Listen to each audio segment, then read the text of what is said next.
नमस्कार, मैं हूं आपके साथ रेशु त्यागी। एपीएन के लोकप्रिय कानूनी प्रोग्राम लीगल हेल्पलाइन में आप सभी का स्वागत। इसमें हमारे कानूनी विशेषज्ञ रोजमर्रा की जिंदगी की समस्याओं से जुड़े कानूनी मसलों पर आपकी शंकाओं का समाधान करते हैं। आप फोन करके कानूनी राय ले सकते हैं। आज हम प्रोबेट पर कानूनी जानकारी देंगे। प्रोबेट एक सर्टिफिकेट होता है जो अदालत द्वारा किसी वसीयत के संबंध में जारी किया जाता है। एक तरह का ऑर्डर होता है जिसमें अदालत किसी वसीयत के एग्जीक्यूशन के संबंध में घोषणा करती है। वसीयत का एग्जीक्यूशन वसीयत करने वाले व्यक्ति की मृत्यु के बाद होता है। अगर वसीयत करने वाले व्यक्ति की मृत्यु हो गई है, तब जिस व्यक्ति के हित में वसीयत की गई है वो वसीयत के एग्जीक्यूशन का दावा कर सकता है। कोई भी व्यक्ति अपने जीवन काल में अपनी संपत्ति के संबंध में कहीं भी वसीयत कर सकता है। एक तरह से देखें तो वसीयत का एग्जीक्यूशन ही प्रोबेट होता है। प्रोबेट प्राप्त करने का दावा वो व्यक्ति कर सकता है जिसके हित में वसीयत लिखी गई है। ऐसा व्यक्ति एक व्यक्ति भी हो सकता है एवं अनेक व्यक्ति भी हो सकते हैं। हमारे देश में वसीयत कोरे कागज पर भी की जा सकती है और वसीयत वही मान्य होती है जो अंतिम वसीयत होती है। अंतिम वसीयत उस वसीयत को कहा जाता है जो वसीयत करने वाले व्यक्ति की मृत्यु से ठीक पहले की गई है। तो ये थी प्रोबेट पर बुनियादी जानकारी। ज्यादा जानकारी देंगे हमारे आज के कानूनी विशेषज्ञ अधिवक्ता उदित गुप्ता जी। सर, बहुत स्वागत है आपका हमारे खास कार्यक्रम में।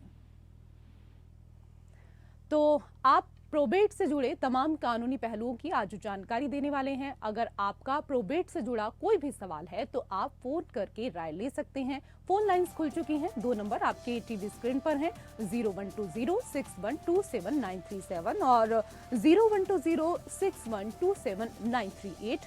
दोनों में से किसी भी एक नंबर पर आप डायल कर सकते हैं और प्रोबेट से जुड़ी कानूनी जानकारी अगर आप हासिल करना चाहते हैं तो इन दोनों नंबर में से किसी भी एक नंबर पर कानूनी जानकारी हासिल करने के लिए आप कॉल करें। सर, सबसे पहले हमारे तमाम दर्शकों को ये बताइए कि प्रोबेट का मतलब क्या होता है, क्या कुछ परिभाषा है इसकी? देखिए जी, कानूनी परिभाषा जो दी गई है वो इंडियन सक्सेशन एक्ट में दी गई है। उस कानूनी परिभाषा के तहत जो ये प्रोबेट होती है उसका मतलब ये होता है कि जो कॉपी ऑफ विल है वो under the seal of competent court of competent jurisdiction देती है, जिससे जो एडमिनिस्ट्रेशन ऑफ स्टेट है, यानी जो स्टेट जो टेस्टेटर है जिसने लिखी है, जिसकी डेथ हो गई है, उसका एडमिनिस्ट्रेशन ऑफ स्टेट मिल जाता है उस प्रोबेट के तहत। ये तो है जी कानूनी परिभाषा प्रोबेट की। लेकिन एक साधारण व्यक्ति को समझने के लिए कि प्रोबेट क्या होता है, प्रोबेट मतलब ये होता है कि जब विल की प्रोबेट दी जाती है तो कोर्ट ये मानता है कि जो विल है वो वैलिडली एग्जीक्यूटेड विल है, यानी कि वो विल वैलिड है in the eyes of law, वो जेन्युइन है। अब विल जेन्युइन है और उसमें जो विटनेस हुए हुए हैं उन्होंने किए हुए हैं, और वो जो अलग अलग चीजों की वजह से विल कैंसिल हो सकती है, यानी अनड्यू इन्फ्लुएंस, कोर्जन, फोर्स या गलत तरीके से बनी हुई, या जो बंदा जिसने विल बनाई है वो विल बना नहीं सकता, ये सब चीजें निगेट होने के बाद प्रोबेट मिलती है। तो साधारण भाषा में प्रोबेट की डेफिनेशन जो मैं आपके दर्शकों को समझाना चाहता हूँ वो ये है कि जब प्रोबेट मिलती है तो इसका मतलब ये है कि जो विल एग्जीक्यूट की है वो विल वैलिडली एग्जीक्यूटेड विल है, और वो जो और कंडीशंस हैं उनसे वो कैंसिल नहीं हुई। तो और आपके दर्शकों को एक चीज और समझने की जरूरत है जब मैं प्रोबेट की परिभाषा समझा रहा हूँ कि ये विल क्या होती है, क्योंकि प्रोबेट तो हमने समझ ली कि साधारण भाषा में ये प्रोबेट क्या है, प्रोबेट है जो विल की वैलिडिटी को करता है, लेकिन एक्चुअली में विल क्या होती है वो भी समझना जरूरी है। तो विल जो है जी वो विल होती है जो लीगल डिक्लेरेशन होता है, जो बंदा लिखता है वो मृत्यु के बाद अपनी प्रॉपर्टी कैसे चाहता है कि किसको जाए, कैसे डिवॉल्व हो, वो विल में लिखी जाती है। तो it is a legal declaration of the testator for his properties to devolve after his death. तो ये विल का मतलब होता है। तो प्रोबेट का मतलब मैंने आपके दर्शकों को कानूनी परिभाषा में भी समझा दिया, मैंने साधारण परिभाषा में भी समझा दिया, और साथ में विल की परिभाषा भी समझा दी। जो प्रोबेट होता है आपके दर्शकों को ये सबसे जानना ज्यादा जरूरी है कि प्रोबेट जो मिलता है वो सिर्फ लास्ट विल का मिलना चाहिए। मतलब यानी कि विल जिसने लिखी है उसकी मृत्यु चाहे विल लिखने से 10 साल बाद हो, 15 साल बाद हो, या मृत्यु होने के 1 दिन पहले या 5 दिन पहले, 10 दिन पहले हो, जो प्रोबेट होनी चाहिए वो आखिरी विल की होनी। तो ये जरूरी नहीं है कि विल लिखने के टाइम की मृत्यु से जस्ट पहले लिखी हो। प्रोबेट जो विल, लास्ट विल होती है, वो 10 साल पहले भी लिखी हो सकती है, 15 साल पहले भी लिखी हो सकती है, 5 दिन पहले भी हो सकती है, लेकिन वो लास्ट विल होनी चाहिए जिसकी प्रोबेट ग्रांट की जाती है। जी सर, इसका पूरा प्रोसेस भी हम आपसे समझना चाहेंगे। प्रोबेट की प्रक्रिया क्या होती है, क्या कुछ इसका प्रोसेस होता है? देखिए जी, प्रोसेस जो हमारे कानूनी किताबों में दिया गया है वो है इंडियन सक्सेशन एक्ट 1925 में। जी। अब विल को प्रोबेट कैसे कराया जाता है वो सारी चीजें इस एक्ट में लिखी गई हैं, बट साधारण तरीके से आपके दर्शकों को समझ में आ जाए इसलिए मैं एक साधारण तरीके से समझा देता हूँ। देखिए जी, पहले तो ये देखना पड़ता है उस विल में जो प्रॉपर्टीज हैं वो कहाँ का सिचुएटेड है। जो जिसने विल लिखी है वो मरने से पहले कौन सी जगह रहता था, तो जहां जहां उसकी प्रॉपर्टी है, या वो जहां आखिर में रहता था, उस कोर्ट की कॉम्पिटेंट ज्यूरिसडिक्शन में एक पिटीशन फाइल होती है फॉर ग्रांट ऑफ प्रोबेट। अब इसमें जो दूसरी बात आती है, एक तो आ गई ज्यूरिसडिक्शन की बात की कहाँ फाइल होगी, दूसरी बात जो आती है वो आती है कौन से कोर्ट में जाएगी। अब कोर्ट के लिए जो जरूरी होता है वो ये देखना पड़ता है कि वैल्यूएशन ऑफ प्रॉपर्टी क्या है। अब वैल्यूएशन की प्रॉपर्टी के हिसाब से डिपेंड करेगा ये कोर्ट में कौन सी जाएगी। हो सकता है कि अगर वैल्यूएशन कम है तो नीचे कोर्ट में जाए, और वैल्यूएशन ज्यादा है तो ऊपर वाले कोर्ट में जाए। कुछ जगह वैल्यूएशन ज्यादा हो या कम हो एक ही कोर्ट में जाती है, तो जगह डिसाइड करनी पड़ती है पहले की प्रोबेट फाइल कहाँ होगी, और जो वैल्यूएशन है प्रॉपर्टी की वो कितनी है वो डिसाइड होगी। इन दोनों को डिसाइड करने के बाद कौन सा कोर्ट ऑफ कॉम्पिटेंट ज्यूरिसडिक्शन निकलेगा, उसमें पिटीशन फाइल होती है। अब जब पिटीशन फाइल होती है तो आपके दर्शकों को ये समझना जरूरी है कि उस पिटीशन में क्या क्या होना जरूरी है ताकि उसमें प्रोबेट मिले। पहले तो जो एक चीज मैं आपके दर्शकों को क्लैरिफाई करना चाहता हूँ कि अगर विल में एग्जीक्यूटर अपॉइंटेड है, यानी कि कोई ऐसा बंदा लिखत में दिया गया है कि वो उस जो लिख रहा है उसके जाने के बाद वो विल वो एग्जीक्यूट करेगा, तो ये प्रोबेट का पिटीशन जो कोर्ट में दाखिल होता है वो एग्जीक्यूटर ही फाइल कर सकता है, जब तक कि या तो वो एग्जीक्यूटर मना कर दे फाइल करने से, या एग्जीक्यूटर की भी अनफॉर्चुनेटली डेथ हो चुकी हो। तो जब ये फाइल होती है पिटीशन, तो इसमें क्या क्या लिखा जाना जरूरी है, क्या क्या कौन कौन होना चाहिए इस पिटीशन में, वो मैं आपके अभी आपके दर्शकों को समझा देता हूँ। बट पहले आपके दर्शकों को मैंने ये क्लैरिटी दे दी कि कहाँ पिटीशन फाइल होगा और कौन सी, क्योंकि वैल्यूएशन क्या होगी उस हिसाब से कौन सी कोर्ट में जाएगा। अब जो चीज समझने की जरूरत है वो ये है कि इसमें क्या क्या कंटेंट्स होने चाहिए पिटीशन में। तो जो एग्जीक्यूटर अपॉइंटेड होता है विल में, यानी जिसमें लिखा गया होता है कि ये एग्जीक्यूट करेगा विल, उसको पिटीशन दाखिल करनी पड़ती है कोर्ट में, ये कहते हुए कि इस जो जिसने विल लिखी थी उसकी अनफॉर्चुनेटली डेथ हो गई है, तो उसकी death certificate, date of time जहां उसकी डेथ हुई और कौन से प्लेस में डेथ हुई ये लिखा जाना जरूरी है। कहाँ वो रहता था डेथ से पहले ये लिखा जाना जरूरी है। कौन सी प्रॉपर्टीज हैं जो विल में मेंशन्ड है जो लिखी है, उसकी वैल्यूएशन, अगर वैल्यूएशन पता हो, नहीं तो प्रॉपर्टीज कौन सी डिटेल्स हैं वो लिखी जानी चाहिए जी। उसके बाद जो स्टेट है, यानी कि जो स्टेट क्या होता है इस पिटीशन में, स्टेट एक बड़ा इंपॉर्टेंट पार्टी होता है, क्योंकि जब ये प्रोबेट ग्रांट होती है तो इसके ऊपर जो कोर्ट फीस कैलकुलेट होती है वो वैल्यूएशन के हिसाब से, वो जो प्रॉपर्टी की वैल्यू वो स्टेट देता है। तो पिटीशन जो बनती है, एक तो स्टेट उसमें पार्टी होगा, और जो उनके रिलेटिव्स हैं जिसकी डेथ हुई है वो, या जो पार्टीज इंटरेस्टेड हैं या जिसको नहीं मिला उस फिल्म में, उन सबको पार्टी बनाना पड़ता है जी। सर, आज के विषय से संबंधित कई और चीजें हैं जो हम आप रहे हैं आप, और आज के विषय से संबंधित कानूनी जानकारी हमें दे रहे हैं अधिवक्ता उदित गुप्ता जी। सर, हमारे दर्शकों को ये भी बताइए, विल के लिए क्या प्रोबेट अनिवार्य है, और है तो क्यों?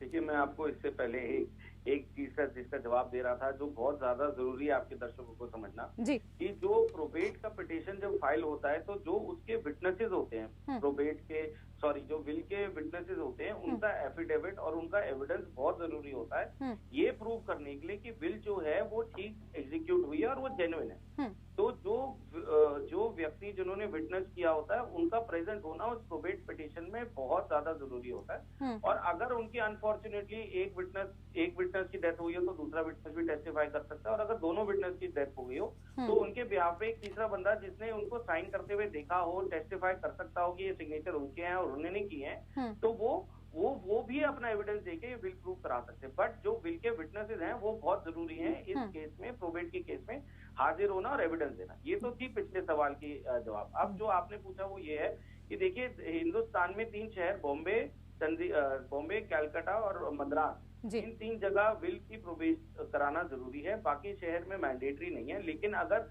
कल को कोई डिस्प्यूट होए या कल को कोई 2 विल हो जाए या कुछ ऐसा डिस्प्यूट खड़ा हो जाए तो विल की प्रोबेट कराना बोलते हैं कि करानी चाहिए, क्योंकि उससे काफी कुछ चीजें जेन्युइन नहीं जेन्युइन वो सब चीजें साबित। जी सर, इसके साथ ही आपसे ये भी समझना चाहेंगे प्रोबेट और लेटर्स ऑफ एडमिनिस्ट्रेशन के बीच क्या कुछ फर्क होता है?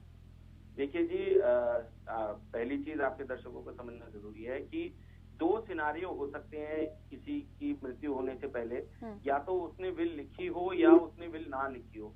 अगर विल लिखी हो तो उसको जो जेन्युइनिटी प्रूफ करने की या साबित करने की जरूरत होती है वो प्रोबेट से होती है। लेकिन ऐसा भी हो सकता है कि जिस व्यक्ति की मृत्यु हुई है उसने विल लिखी ही ना हो, तो अगर विल लिखी नहीं होती तो वो लेटर ऑफ एडमिनिस्ट्रेशन दिया जाता है। अब आपके दर्शकों को ये भी समझना जरूरी है कि यह प्रोबेट दिया जाए या लेटर ऑफ एडमिनिस्ट्रेशन दिया जाए, इससे क्या फायदा होता है। देखिए क्या होता है, जो जिस बंदे की मृत्यु हो गई हो अनफॉर्चुनेटली, तो वो उसका स्टेट कैसे डिवॉल्व होगा और उसका स्टेट कैसे एडमिनिस्ट्रेट होगा, कैसे मैनेज होगा, ये इन 2 चीजों पर डिपेंड करता है जी। सबसे बड़ी बात तो ये है। तो प्रोबेट तब फाइल हो जाती है जब विल हो, और लेटर ऑफ एडमिनिस्ट्रेशन तब लिया जाता है जब विल ना हो। अब जो सबसे ज्यादा जरूरी समझने की आपके दर्शकों को जरूरत है, ये है कि जो प्रोबेट दी जाती है वो प्रोबेट का पिटीशन जो एग्जीक्यूटर होता है वो फाइल करता है। बहुत सारे सिनारियो ऐसे भी हो सकते हैं कि वो डिस्क्वालीफाई हो, बट 99% एग्जीक्यूटर को ही फाइल करनी पड़ती है। अब एग्जीक्यूटर वो हो सकता है जिसको ये उसको बेनिफिट मिला हो विल में या नहीं मिला हो। दोनों सिनारियो में जो एग्जीक्यूटर है उसको फाइल करनी पड़ेगी। ऐसा भी सिनारियो हो सकता है कि जो विल का एग्जीक्यूटर है जिसको प्रोबेट पिटीशन डालनी है उसको विल में कुछ ना मिला हो, लेकिन जो लेटर ऑफ एडमिनिस्ट्रेशन होता है वो लेटर ऑफ एडमिनिस्ट्रेशन वो ही डाल सकता है जिसका बेनिफिशियल इंटरेस्ट जिस स्टेट जो बंदे की मृत्यु होती है उसकी स्टेट में हो। यानी वो एक ऐसा लीगल हेयर हो तो डेथ होने पे उसको एक पार्ट ऑफ इस स्टेट या पूरा स्टेट मिलेगा। तो ये 2 बड़े डिफरेंसेस हैं। प्रोबेट बेसिकली एक लीगल रिकग्निशन है कि हाँ ये प्रोबेट ये विल है और ये बंदा एग्जीक्यूटर और ये एग्जीक्यूट हो, और लेटर ऑफ एडमिनिस्ट्रेशन एक राइट असर्ट करने की तरीका है कि हाँ मैं इनके जिनकी मृत्यु है उनके बाद मैं इस स्टेट का मालिक हूँ या मेरे पास पार्ट स्टेट आना चाहिए। तो ये ब्रॉडली 4 चीजें का फर्क है जी। इसके साथ ही सर आपसे ये भी समझना चाहेंगे कि किसे प्रोबेट नहीं मिल सकता है और क्यों, ये भी हमारे दर्शकों को बताएं। देखिए जी, सारी प्रोबेट की कार्यवाही पिटीशन कैसे करना वो सब इंडियन सक्सेशन एक्ट में दिया गया है। तो इंडियन सक्सेशन एक्ट में ही ये दिया गया है कि जो माइनर हो, मतलब यानी कि 18 साल से कम हो, या जो अनसाउंड माइंड का हो, या एसोसिएशन ऑफ इंडिविजुअल्स हो, ये तीनों को बिल की प्रोबेट नहीं दी जाती। और इसका कारण ये है कि ये अंडर लॉ डिस्क्वालीफाइड होते हैं। तो जब ये अंडर लॉ डिस्क्वालीफाइड होते हैं तो इनको प्रोबेट भी नहीं। तो इंडियन सक्सेशन एक्ट जो मैं एक तरीके से कहूंगा सारी चीजों की गाता है, लिखा हुआ है, सब चीजें उसमें मेंशन्ड है। उसी में लिखा है कि इन जो मैंने अभी बताया माइनर, अनसाउंड माइंड, एसोसिएशन और इंडिविजुअल, और जब कोई स्टेट चाहे बाय नोटिफिकेशन भी निकाल सकते हैं, इन लोगों को प्रोबेट जी। सर ये भी समझाएं कि उत्तराधिकार अधिनियम और प्रोबेट के दोनों की अगर यहाँ पर बात करें तो इन दोनों में क्या रिश्ता है? देखिए, ये प्रोबेट और लेटर ऑफ एडमिनिस्ट्रेशन में जो रिश्ता है वो ही एक ये वाले कानून में और इसमें है। देखिए जी, ये जो कानून आपने बताया इसमें जो जब किसी बंदे की मृत्यु हो जाए तो वो उस मृत्यु के बाद कौन कौन स्टेट में आता है, कौन कौन स्टेट उसको मिलेगा, यानी कौन सबसे ऊपर होगा जिसको मिलेगा, उसके बाद अगर पहले शेड्यूल में पहले में नहीं है तो दूसरे में मिलेगा, यानी कि जिस हिसाब से वो होगा वो उस कानून में लिखा गया है। अब अगर प्रोबेट में, जैसे मैंने अभी आपके को समझाया, अगर एग्जीक्यूटर नहीं है तो अगर उसमें एग्जीक्यूटर नहीं है तो जिसको मिलना चाहिए वो स्टेट जो बेनिफिशियरी है उस बिल के थ्रू या हिंदू सक्सेशन एक्ट के थ्रू, तो वो फाइल कर सकता। तो ये एक तरीके का थोड़ा बहुत सिमिलैरिटी है, बट नॉर्मली ये जो हिंदू सक्सेशन एक्ट है इसमें जो इंटरस्टेट जब डेथ होती है तो डिवोल्यूशन ऑफ प्रॉपर्टी कैसे होगी वो इसमें दिया गया है। और प्रोबेट का मैंने जैसे आपके दर्शकों को बताया, इंडियन सक्सेशन एक्ट 1925 में सब चीजें लिखी गई हैं और उसी हिसाब से ये कैसे होगा, कैसे दी जाएगी, सब इसमें लिखा है। अच्छा सर, ये भी समझाइए, वसीयत के लिए, प्रोबेट के लिए कौन आवेदन कर सकता है? देखिए अभी देखिए मैं आपको दर्शकों को समझाता हूँ कि अगर विल में जैसे जिसने विल लिखी है, अपनी लीगल डिक्लेरेशन दी है, उसने अगर एग्जीक्यूटर अपॉइंट किया है, यानी उसने लिखा है कि डेथ के बाद ये जो है जिसका नाम लिख रहा हूँ या लिख रही हूँ, ये एग्जीक्यूट करेगा विल, तो वो जो एग्जीक्यूटर अपॉइंटेड होता है वो अंडर लॉ राइट होती है उसकी कि वो एग्जीक्यूशन प्रोबेट पिटीशन फाइल करे, चाहे उसको विल में कुछ मिला हो या नहीं मिला हो, बिकॉज वो ट्रस्ट एक इम्पोज किया जाता है एक एग्जीक्यूटर पे, तो एग्जीक्यूटर को करना पड़ता है। और एग्जीक्यूटर फिर उसके होने के बाद वो जो उसको प्रोबेट मिलती है उस हिसाब से वो डिवाइड करता है, तो एग्जीक्यूटर ही कर सकता है। अब ऐसे भी केस हो सकता है कि विल में एग्जीक्यूटर ना अपॉइंटेड हो, या वो जो एग्जीक्यूटर अपॉइंटेड है उसकी मृत्यु हो गई हो, या ऐसा भी हो सकता है कि जो एग्जीक्यूटर अपॉइंटेड हो वो मना कर दे। तो इन तीनों सिनारियों में, 3-4 सिनारियों में भी और भी हो सकते हैं कि वो नहीं कर पा रहे एग्जीक्यूट, इनकेपेबल है, इनकैपेसिटेटेड है, बहुत सारी चीजें हो सकती है।